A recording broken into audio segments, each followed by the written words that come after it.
은혜를 받으면 박수도 칠 수도 있고. 그런데 은혜 받은 거 중요한데요. 그 가사처럼 성령 충만해야 됩니다. 그렇죠? 네, 옆에 분들랑 인사합시다. 성령 충만합시다. 성령 충만합시다.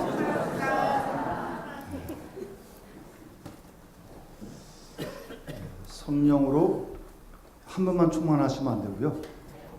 교회에서만 충만하면 안 됩니다.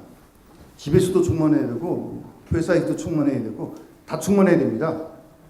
교회에서만 충만하면 안 됩니다. 조금 다른 얘기긴 합니다만 제가 아는 목사님 큰애가 목회자들은 목회자 자녀 컴플렉스가 좀 있습니다. 요즘은 좀 뭐 안 그런 경향도 있는데 좀 열등의식이 좀 있어요. 그래서 제가 이제 그 목사님 큰애한테 야, 너 왜 그러냐? 너 왜 이렇게 목사님 아들이 이렇게 부끄럽냐? 왜 그러냐? 제가 좀 물었죠. 왜 그 열등감이 있냐? 그랬더니 걔가 뭐라는 줄 아세요? 저기 있죠. 우리 아버지가요. 목사님이거든요. 가까이 있는 교회 목사님. 얼마 전에 하는 나라 가셨습니다만 우리 아버지가요. 교회에 있을 때하고 집에 있을 때하고 달라요. 그러더라고요. 뭘 하는데 다 얻어맞는 것 같아요. 교회 있을 때하고 집에 있을 때하고 아버지가 다르대요. 같은 아버지인데 여기 있으면 다 그러시면 안 됩니다. 교회 있을 때와 집에 있을 때와 회사에 있을 때와 다 같은 집사님이 돼야 되고 다 같은 교인이 돼야 할 줄로 믿습니다. 성령 충만하면 됩니다. 계속 충만해야 돼. 근데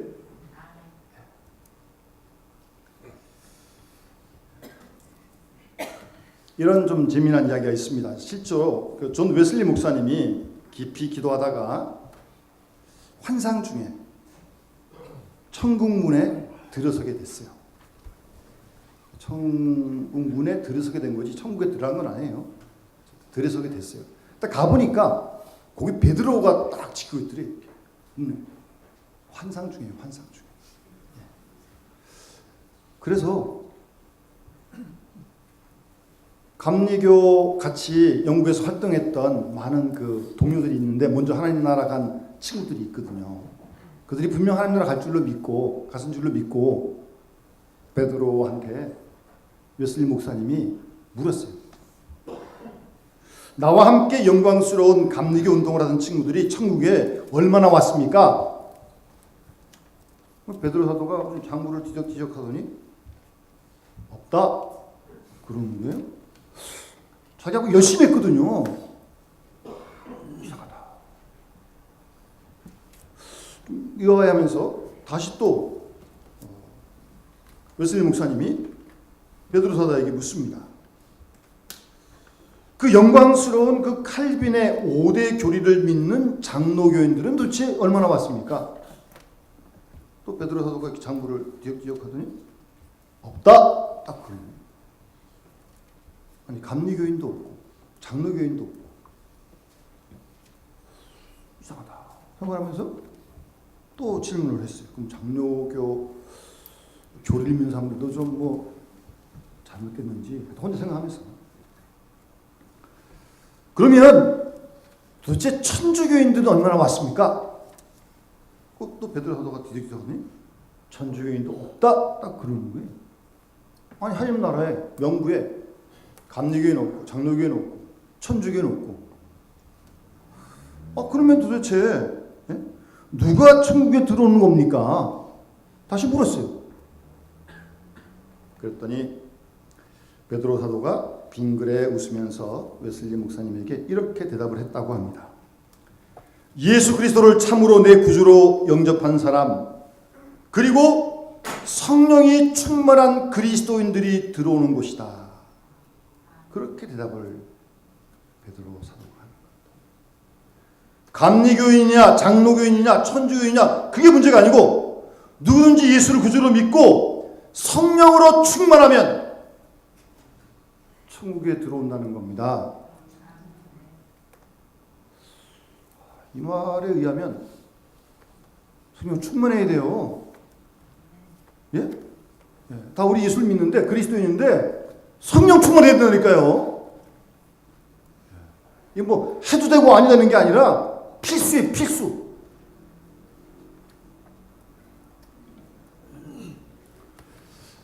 여기 계신 분 중에 성령 충만함이 얼만큼 중요한지 모르는 분은 안 계신 줄 믿습니다.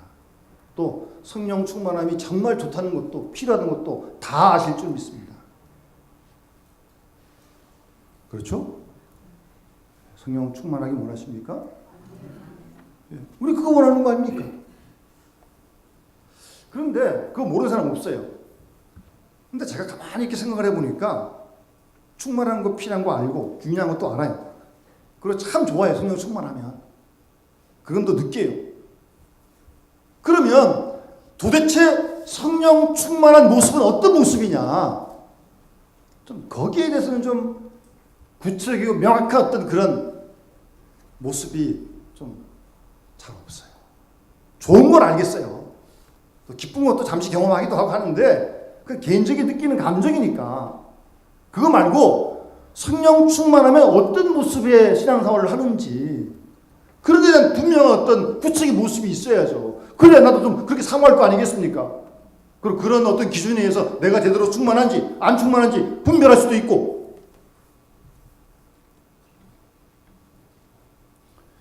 오늘 본문에 스데반 집사님 순교할 때 마지막 모습이 나오는데 이 스데반 집사님의 모습 속에서 성령 충만함의 속성과 그 상태가 어떤지를 분명하게 알 수 있어요. 오늘 본문에서요.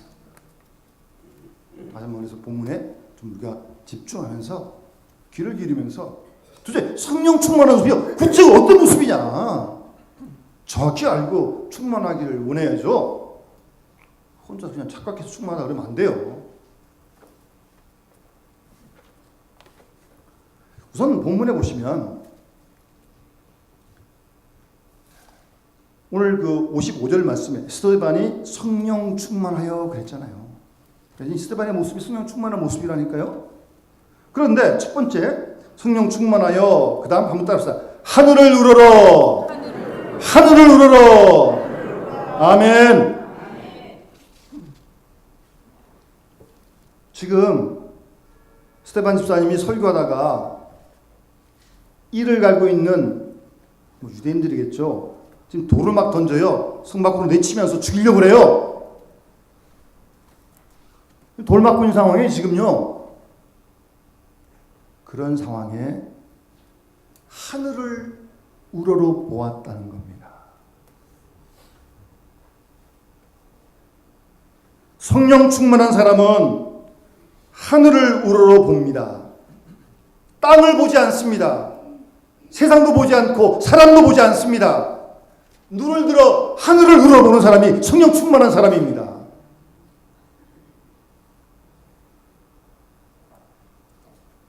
스데반도 사람인데 자기에게 돌 던진 사람 이렇게 보면 화가 안 나겠습니까? 예? 그럼 걔 중에 아마 아는 사람도 있었을 거예요. 그러나 그들을 보지 않았어요. 하늘을 우러러 보았습니다. 탈무드에 보면 이런 말이 있습니다. 앞이 막히고 뒤가 막히고 옆도 막혔으면 이제는 위를 보라는 말이 있습니다.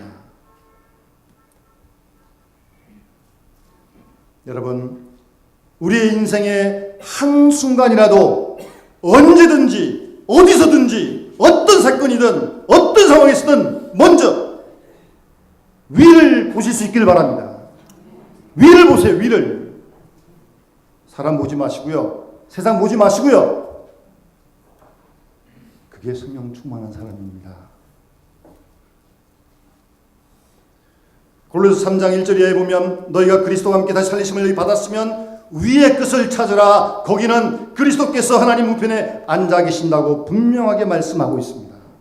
그리스도로 말미암아 구원을 받은 믿음의 사람들 위의 것 생각하고 땅의 것 생각하지 말라는 말씀입니다. 위의 것을 생각해야 합니다. 먼저 눈을 들어 위를 보고 하나님의 세계를 보고 하나님의 뜻을 먼저 생각하는 사람이 성령 충만한 사람입니다. 자기 생각, 자기 주관, 경험, 편견 다 있지만 내려놓고 먼저 하늘을 바라보고 영원한 세계를 바라보면서 하나님의 뜻을 찾는 사람이 성령 충만한 사람이에요. 번째는 하늘을 우러러볼 뿐만 아니라 이어지는 말씀 보면 주목했다 그랬어요. 주목했다고요. 한 번 보고 마는 게 아니라 하늘을 보면서 집중해서 계속 봤다는 거죠.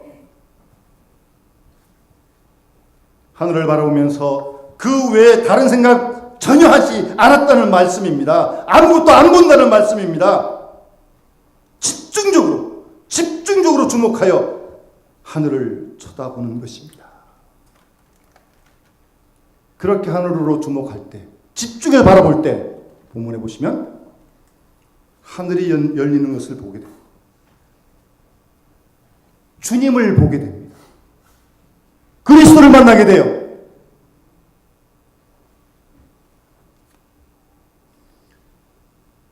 사랑하는 여러분, 우리도 눈을 들어 어떤 상황에 있든 하늘을 우러러 주목하고 집중할 때 스데반 집사님이 만나는 주님을 우리도 만나게 될 줄 믿습니다. 주님이 뭐 스데반 집사님을 사랑하시겠어요? 눈을 들어 하늘을 우러러 주목하세요. 집중하세요.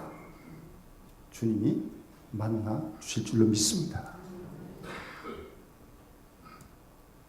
뿐만 아니라 스데반 집사님은 지금 돌 맞고 있잖아요. 죽어가고 있다니까요, 지금요. 그러면서 59절에 보면 부르짖어 이르되 주 예수여 내 영혼을 받으시옵소서라고 그렇게 기도하고 있습니다. 내 영혼을 받아달라고요. 무슨 말씀입니까? 자신의 생명을 주님께 온전히 맡기는 겁니다. 이제 돌에 맞으면 죽을 거예요. 그 문제까지 맡기는 거예요. 내 영혼을 주님의 손에 부탁한다. 그게 성령 충만한 사람입니다. 자신의 인생의 모든 문제를 하나님께 완전히 내어 맡기는 사람, 미래를요, 생명을요, 그 사람이 성령 충만한 사람입니다.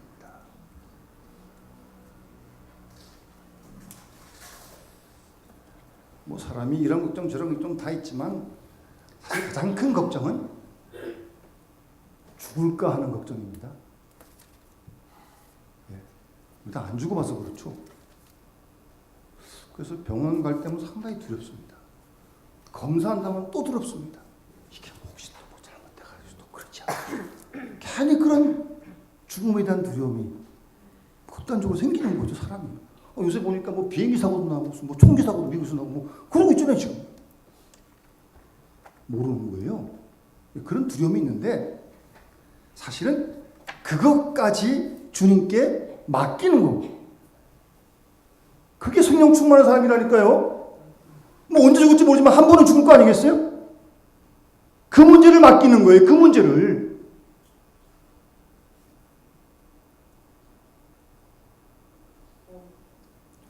죄와 저주와 심판에 대한 모든 두려움을 다 거두어내고 하나님께 맡겼으니까. 불안, 공포, 세상의 미련 전혀 없습니다. 자신의 모든 문제를 다 전적으로 다 맡긴 거예요. 그 사람이 성령 충만한 사람이라니까요. 실제적으로요. 그럴 때 그 영혼이 자유함을 누리고 그 영혼에 평안함이 있는 것입니다. 맡겼으니까요. 그게 성령 충만한 거라고요.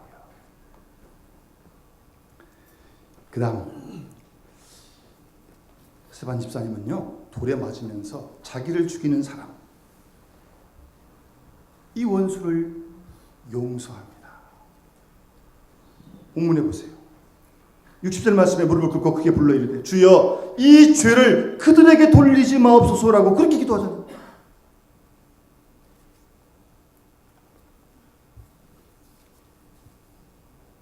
자신에 대해 뭐 비난을 하건 뭐 미워하건 하여튼 그런 상대에 대해서 용서하는 사람이 성령 충만한 사람입니다. 예? 그게 성령 충만한 거라니까요. 그게 내 힘으로 안 되잖아요. 조금만 미워도 보기 싫은데 내 힘이나 능으로 안 된다니까요. 그게 뭐 앞에 있는데 그 사람 뭐 딱 보면 막 미운 생각이 나는데 우리의 힘의 능력으로 할 수 없어요. 안 돼요. 하나님의 성령의 능력으로 될 줄로 믿습니다. 성령 충만하면 그를 용서할 수 있다니까요. 그게 성령 충만한 거예요.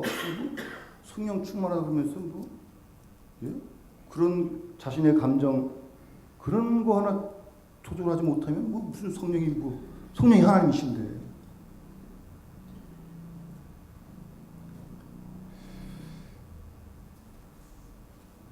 원수를 사랑하라? 원수를 용서하라? 그런 거는 뭐 성자나 하는 거고 바울이나 하는 거지 뭐 내가 보통 그리스도인인데 내가 어떻게 무슨 용서를 하니? 아니에요. 성경이 말씀하시지만은 원수 사랑은 기본입니다. 기본. 뭐 성자만 하는 게 아니에요. 여러분 마태복음 5장에 산상수훈에서 예수님께서 33절 이하에 내 이웃을 사랑하고 내 원수를 미워하라. 그 레위기 19장 18절에 있는 말씀이거든요. 구약에서 그렇게 말씀했어요. 원수를 미워하고 이웃을 사랑하라 했어요. 근데 예수님께서는 너희 원수를 사랑하고 너희를 박해하는 자를 위해 기도하라고 말씀하셨어요. 예수님께서. 마태복음 5장이었어요.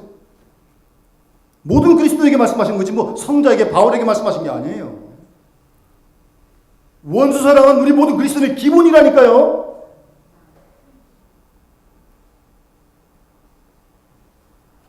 그게 성령 충만한 사람이라니까요. 내 힘으로 못해요. 안 돼요. 성령이 나를 감동하시고 순종하면 그를 용서하는 마음을 성령께서 주시는 거예요. 그게 성령 충만해야 용서할 수 있다니까요. 스테반처럼 지금 용서하잖아요. 지금 돌 던진 사람들을요.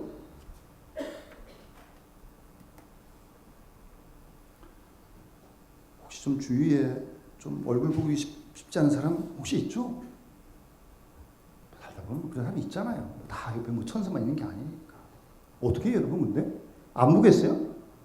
또 그게 교회 안에 있다면 또 네가 또 매주일 만나고 일주일에 몇 번씩 만나는데 안 볼 수도 있고 이게 뭐 어떻게 하시겠어요, 여러분? 계속 미워할 거예요? 그리고 여기 나와서 예배 들을 수 있겠어요? 은혜 받겠어요? 하나님 만나겠어요? 주님 성 듣겠어요? 알아서 하세요. 알아서 하세요. 그리고 미워하지 마세요.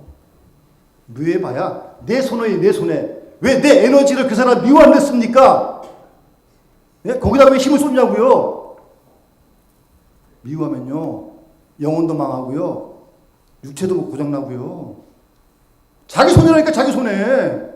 그걸 모르고 자꾸 미워하려고 그래요. 미워하지 마세요. 용서하시라고. 정 안타까우세요? 하나님께 심판을 맡기시라니까요. 베드로전서 2장에 예수님께서 욕하는 자를 욕으로 대하지 아니하시고 위협하는 자를 위협으로 대하지 아니하시고 공의로 심판하신 하나님께 맡기신 거예요. 예수님도. 내가 심판하는 거 아니에요. 그 사람. 하나님이 알아서 심판하실 거예요. 그거 믿고 놔두는 거예요. 나는 그리고 그 사람 용서해야 되는 거예요. 그런 사람이 성령 충만한 사람입니다. 아시겠어요? 성령 충만한 사람은 구적인 삶의 모습 속에서 다 나타나게 돼 있는 거예요. 하나님이 우리를 감동하시는데 혼자서 끙끙 앓고 혼자 뭐 그런 것만 아니에요. 은혜도 받지만 이게 나타나게 돼 있는 거죠. 성령 충만자의 모습이. 원수를 사랑해야 내가 자유할 수 있습니다. 죄송합니다. 설교하는 목사가 여기 올라와가지고 누구 미워하면 되겠어요? 그럼 어떻게 설교를 해요? 그럴 혹시 있더라도 다 하나님 앞에 해결하고 그러고 와서 여기 제가 설교를 해야지. 예? 그게 뭐 힘들이에요. 참 쉽지 않은 일이에요. 그래서 오늘 보면 앞에 6장 15절에 보면 스데반의 얼굴이 천사의 얼굴과 같다라고 말씀하고 있습니다. 여러분들은 여러분들 얼굴 지금 못 보시니까 잘 모르겠죠. 제가 이렇게 다 보니까 천사와 같은 얼굴이 몇 분 있네요. 제가 보기에. 천사는 원래 눈에 보이는 존재가 아니에요. 근데 우리가 그 사람의 얼굴이 환하거나 좀 은혜스럽거나 그러면 그 사람의 얼굴을 가리켜서 천사와 같다 그러는 거죠. 스데반 얼굴이 천사와 같다고 했어요. 한번 집에 가서 거울 한번 보세요. 아니 왜 맞춰서 밑에 가서 한번 거울 한번 보세요. 내 얼굴이 지금 어떤가. 저는 이제 목사님께 사람을 많이 보거든요. 저도 여기서 지금 여러분 다 보잖아요. 여러분 저밖에 못 보지만. 근데 저는 뭐 얼굴이 잘생겼는지 못생겼는지 잘 모릅니다. 사람마다 기준이 다르니까. 근데 제가 분류하는 기준은 얼굴 다 제가 보면서 밝은 얼굴이 있고요. 거꾸로 어두운 얼굴이 있습니다. 그럼 뭐 잘생긴 못생김을 떠나가지고 그런 문제가 아니에요. 이건. 그런 문제 떠나서 어쨌든 밝은 얼굴이 있고 어두운 얼굴이 있다니까요. 어느 쪽인지 한번 잘 가서 보시라고요. 어쨌든 성령 충만한 사람의 얼굴은 천사의 얼굴과 같습니다. 이게 얼굴이요, 그냥 얼굴이 아니에요. 우리 속에 있는 모든 것들이 다 이렇게 드러나는 거죠. 예? 사람마다 이게 확 드러나는 사람이 있고 또 어떤 사람은 잘 안 드러나는 사람도 있는데 어쨌든 이 얼굴이 천사와 같다. 그렇게 말씀하고 있습니다. 제가 신학교 다닐 때 졸업반에 우리 친구 중 한 사람하고 이제 기도 훈련을 한다고 서강대에 계신 신부님 한 분과 함께 일정 기간 만나면서 기도 지도를 좀 받은 적이 있어요. 그 미국 신부님이신데 사학교 교수였고 지금 은퇴하셨습니다. 미국 이름은 부쿠마일 신부님이었고 한국 이름은 박문수 신부님이었습니다. 이름을 한국말로도 바꿔가지고 그분 이제 만나서 기도 같이 하고 기도를 좀 지도받고 상담도 하고 이제 그랬거든요. 저는 제가 그때까지 만난 사람 중에 뭐 여러 사람 많이 만났지만 뭐 예수님 얼굴 본 적 없잖아요. 뭐 그림 그리는 거 있지만 그 그림 그리는 거지 뭐 예수님 얼굴. 제가 본 사람 중에는 그 신부님 얼굴이 제일 예수님을 닮은 것 같아요. 제가 몇 번 만났거든요. 이렇게 기도하느라고 훈련 받느라고. 근데 만날 때마다 표정이 변화가 없어요. 저처럼 무뚝뚝한 게 아니고 아주 잔잔한 미소가 쫙 흐르는데요. 언제나 똑같아요. 예수님 얼굴을 못 봤지만 저 신부님 얼굴이 예수님 얼굴 같지 않습니까? 신부님이라고 다 얼굴 그런 거 아닙니다. 신부님 얼굴 다 그런 거 아니에요. 그 신부님은 정말 기도 많이 하신 분이십니다. 당신도 기도하면서 또 기도를 지도하고 기도를 훈련시키는 그런 분이세요. 뭐 얼굴이 뭐 그냥 그렇게 천사 얼굴이 되나요? 정말 하나님과 깊이 교통하고 사귀면서 은혜를 받을 때 하나님이 우리의 얼굴을 변화시키십니다. 천사의 얼굴이에요. 지금 돌 맞으면서 이런 상황에 스테반 집사님 얼굴이 천사의 얼굴 같았더니 교회 오실 때 밖에 나가실 때 거울 한번 보고 나가세요. 천사 얼굴 같이 됐는지 또 그렇지 않은지 남한테 민폐 끼치면 안 되잖아요. 그렇잖아요? 내 얼굴 보고 누가 기분 나빠한다면 안 되잖아요.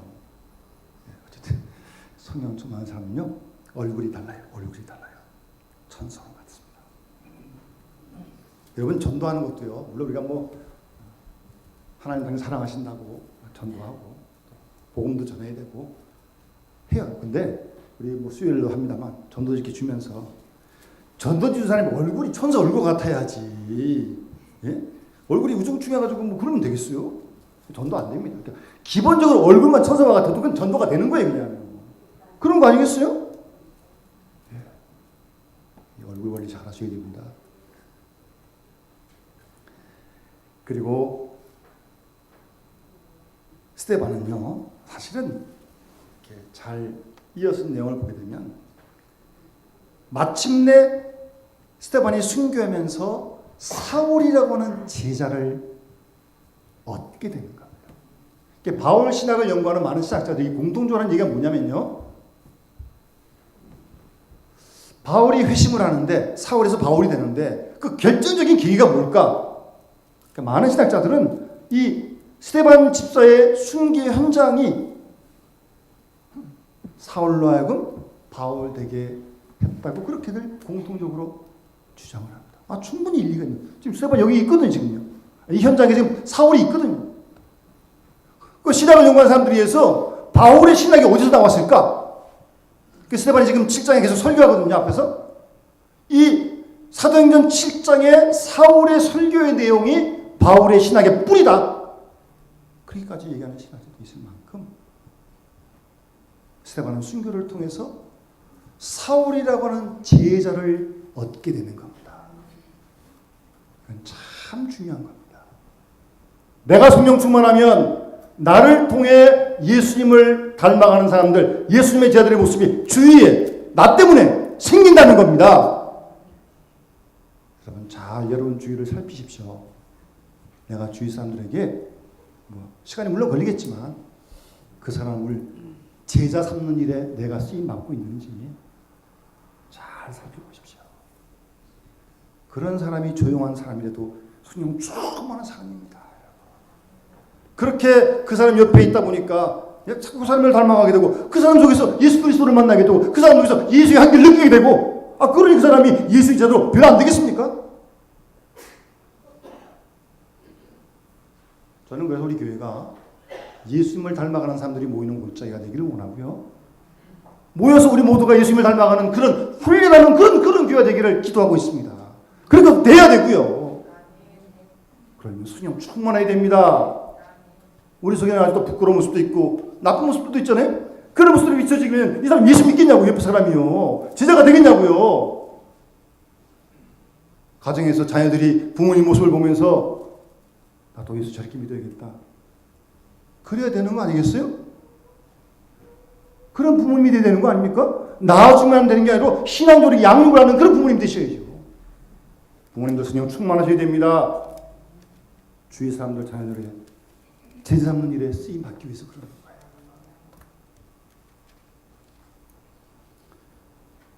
여러분, 스데반은 돌 맞는 상황 속에서 하늘을 우러러 주목하고 주님을 보게 됩니다.